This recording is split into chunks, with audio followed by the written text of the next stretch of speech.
நீங்கள் காசு கொடுத்து கூட்டு வர கூட்டம் வேற, மணிக்கணக்கில் காத்திருந்து ஒருத்தருக்காக காத்திருந்து பார்த்துட்டு போகிறது அப்படின்ற கூட்டம் வந்து இன்னைக்கு கிடையாது. ஆனால் அப்படி ஒரு கூட்டம் விஜய்க்கு இருக்குது. இதை வந்து நம்ம அண்டர் எஸ்டிமேட் பண்ணக்கூடாது, ஓவர் எஸ்டிமேட்டும் பண்ணக்கூடாது. திமுக மற்ற ஆட்கள் இதை அண்டர் எஸ்டிமேட் பண்ணுறாங்க. விஜய் கட்சியில் இருக்கக்கூடிய ஆட்கள், ஸ்ட்ராட்டஜிஸ்டுகள், விஜய்க்கு பக்கத்தில் இருக்கக்கூடிய ஆட்கள் இதை ஓவர் எஸ்டிமேட் பண்ணுறாங்க. ஆனால் விஜய்க்கு ஒரு பலம் இருக்குது. இந்த பலத்தினாலேயே நான் தனியாக நின்று சிஎம் ஆகிடுவேன் அப்படின்னு அவர் சொன்னார்னா அதுக்கு வாய்ப்பே இல்லை. அது ப்ராக்டிக்கலாக பாசிபிள் இல்லை. விஜயெல்லாம் ஒரு ஆளே இல்லைங்க, அவரால் எந்த பாதிப்பும் இல்லை அப்படின்னு ஒருத்தர் சொல்கிறாருன்னா அவர் வந்து அறியாமையில் பேசுகிறாருன்னு அர்த்தம். விஜய் கடுமையான பாதிப்புகளை ஆல்மோஸ்ட் எல்லா தொகுதியிலும் ஏற்படுத்துவார். நான் ஏற்கனவே சொன்னது தான், விஜய் கட்சின்றது தமிழ்நாடு முழுக்க இம்பாக்ட் இருக்க கட்சி. தமிழ்நாடை தாண்டி கேரளாலேயும் இம்பாக்ட் இருக்குது, ஆந்திராவில் இம்பாக்ட் இருக்குது, பாண்டிச்சேரியில் இம்பாக்ட் இருக்குது. வெறும் தமிழ்நாடு மட்டும் இல்லை. இப்போ பாமக அது வட மாநில கட்சி, வட மாவட்டங்களில் மட்டும்தான் இருக்கும். ஸோ அது வட மாவட்ட கட்சி. நீங்கள் வந்து தென் மாவட்டங்கள் ஆதிக்கம் செலுத்துகிற சில கட்சிகள் இருக்கும், அது தென் மாவட்டத்தில் மட்டும்தான் அரசியல் பண்ணுவாங்க.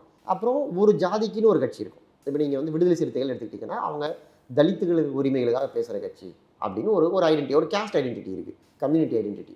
அந்த இப்போ இவங்க வன்னியர்களுக்காக பேசுகிற கட்சி அப்படிலாம் இருக்குல்ல. அந்த மாதிரி இதெல்லாம் எந்த பேரியரும் விஜய்க்கு கிடையாது. அவருடைய ரசிகர்கள் எல்லா ஜாதியிலும் இருக்கிறாங்க, எல்லா வயசுலையும் இருக்காங்க, எல்லா இது ஏரியாக்கள்லையும் இருக்காங்க.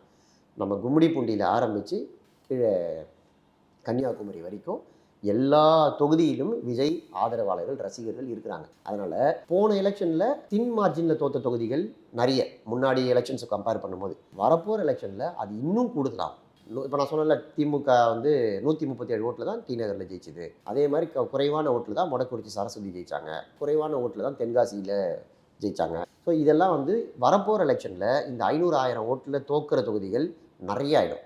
அப்போது அவங்களுடைய தோல்விக்கெல்லாம் விஜய் மிக முக்கிய காரணமாக இருப்பார். போன எலெக்ஷனில் மக்கள் நீதி மையம் இந்த வேலை செஞ்சு விஜய்க்கு இருக்கிற கரிஸ்மாலேயோ கூட்டத்திலேயோ 10ல் ஒரு பகுதி தான் கமலுக்கு இருக்கு. ஆனால் அது எப்படின்னா, அந்த சின்ன பாம்பே இவ்வளோ டேமேஜ்னா நியூக்ளியர் பாம்பு எவ்வளோ பெரிய டேமேஜ் ஏற்படுத்தும் அப்படின்ற கம்பேரிசன் தான் இது. அவரே வந்து சில இடங்கள்லாம் ஓட்டை உடச்சி விட்டதுனால பல பேர் தோற்று போயிட்டாங்க. இப்போ உதாரணத்துக்கு மதுரை தெற்கு மதிமுக பூமிநாதன் ஒருத்தர் நின்னார், அவரை எதிர்த்து அதிமுகவில் சரவணன் ஒருத்தர் நிற்கிறார். மக்கள் நீதி மையம் நிற்கிது. மக்கள் நீதி மையம் அங்கே வந்து கிட்டத்தட்ட ஒரு 12,000 13,000 ஓட்டு வாங்குறாரு. இவர் ஏடிஎம்கேக்காரர் 6,000 ஓட்டு வித்தியாசத்தில் தோக்குறாரு. இப்போ அங்கே அந்த கேண்டிடேட் இல்லை அப்படின்னா இந்த 12,000 ஓட்டு வந்து இப்படி தான் இவங்களுக்குள்ளே தான் பிரிஞ்சிருக்கணும். கரெக்டாக?